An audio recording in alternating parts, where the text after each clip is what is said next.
Thanks for being with us. Happy New Year. Electric car makers must feel a sigh of relief, right? Well, Happy New Year to you as well. Electric car makers really aren't feeling the sigh of relief. They don't even want to build electric cars. The reason they don't is because they take a loss in every single vehicle they produce. And the only reason they are producing them is because the federal government is putting the pressure on them to produce them. Otherwise, there's a fine. So if you don't incentivize that $7,500 tax credit, people won't buy them. So it's kind of interesting. If there's no tax credit and people don't buy them, then why is this going through? The fact is they have to sell them, especially in California, and there's a certain percentage that doubles every year. And for the year of 2018, manufacturers have to sell at least 8% of their vehicles in California that are electric. Otherwise, there's a fine from the state, and now it's also going to be crossing every single state of the U.S. So we're going to be seeing an interesting development because what's happening is if you're forcing consumers to buy them and you're incentivizing them, will consumers still buy, and what if they don't? Right. Now, the $7,500 tax credit, it's something, but as you say, automakers are still not making a profit on these vehicles.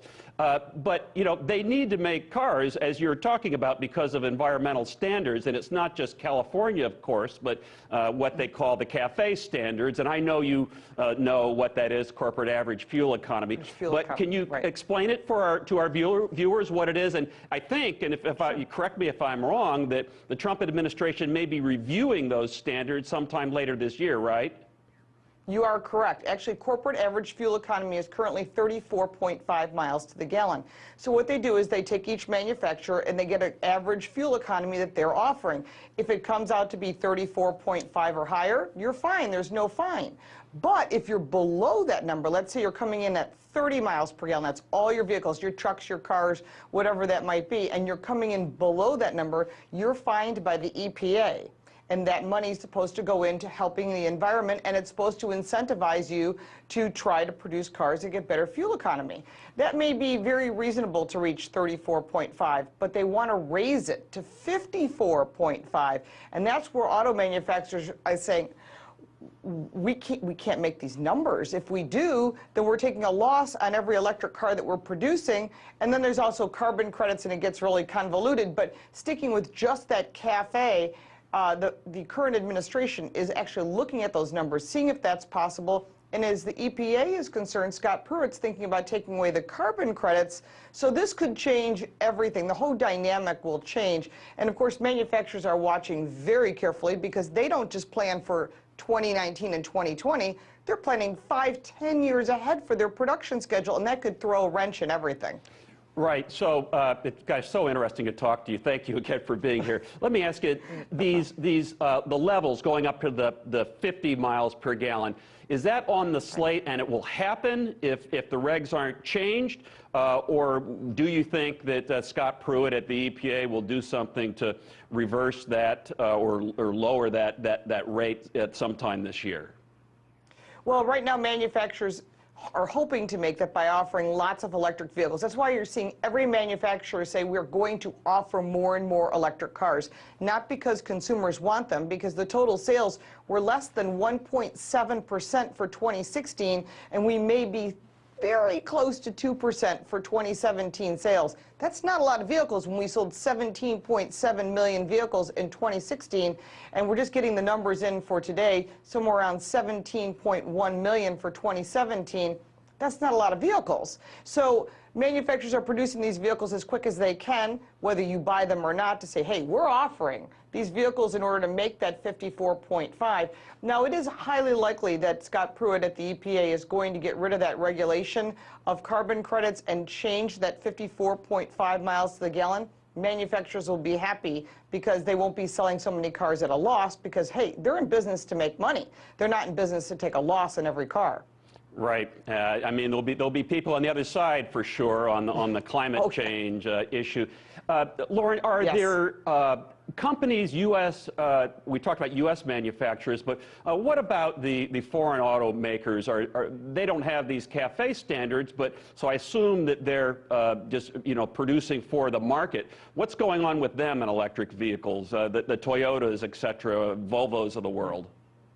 Well, they're all anytime you sell vehicles in the United States, you have to meet that corporate average fuel economy or you're fined. But outside the U.S. sales. Yes. Outside the U.S. sales is a whole other animal. They have their own regulations, and they're much stricter. Of course, we had the Dieselgate scenario, so that's impacted a lot of things. But electric vehicles are selling because they're incentivized. Certain countries are really putting heavy incentives on, including China, where other countries have said, you know what, we're going to reduce the incentive or remove the incentive, which happened in the Netherlands, and sales dropped off by 90%. And then in Hong Kong, they removed the incentive to buy electric vehicles, and they sold 3 vehicles. 2 BMWs, 1 Tesla. That was it. So that says if it's not incentivized, consumers aren't buying, and states here like Georgia did the same thing. They removed the incentive. It cost them too much money, and sales dropped by 95%. So that's telling us that people are only buying them if you're basically giving them money to buy it. Right. Hey, given President Trump, he's calling for all this manufacturing to, you know, move to the U.S. and sometimes sort of trying to budge companies off the dime on this. Given that and the new tax reform law, do you see any additional automaker jobs coming to the U.S., whether or not it's from foreign companies producing here or maybe a ramp up in U.S. production by U.S. automakers?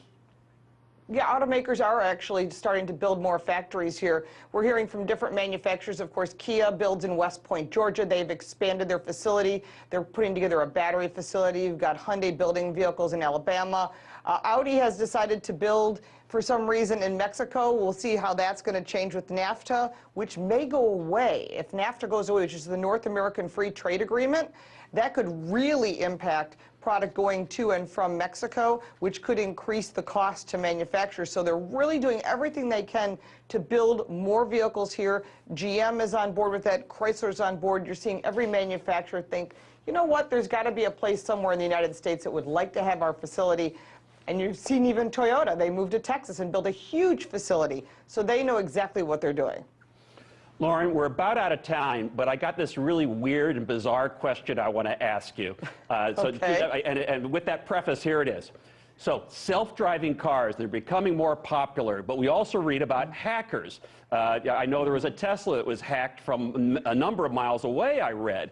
So is it possible in the future we're going to have to worry about self-driving cars be hacked and essentially cars being weaponized, perhaps in, you know, support of some terrorist activity? Told you it was weird.